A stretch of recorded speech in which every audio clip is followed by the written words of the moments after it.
अस्सलाम वालेकुम, मेरा नाम है इनाम और आप देख रहे हैं इनाम टेक्निकल यूट्यूब चैनल। आज हम नैनो ब्यूटी स्प्रे डिवाइस के बारे में बात करेंगे कि ये कैसे ऑपरेट होती है, तो इसमें क्या क्या चीज़ें डलती हैं जिससे ये स्प्रे करती हैं।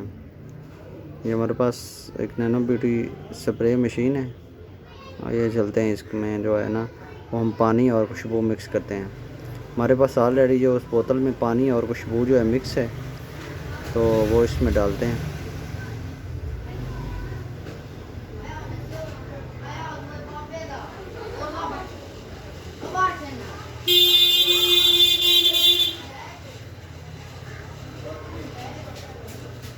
ये हमने अभी थोड़ी मकदार में डाला चेक करने के लिए कि ये कैसे काम करती है।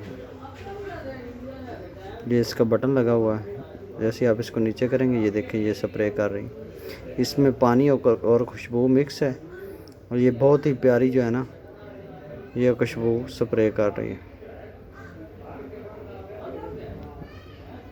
ये काम है नैनो ब्यूटी स्प्रे डिवाइस का, जिसे आप घर, मकान, दुकान वगैरह में लगा सकते हैं, कमरे में फ्रेगरेंस के लिए।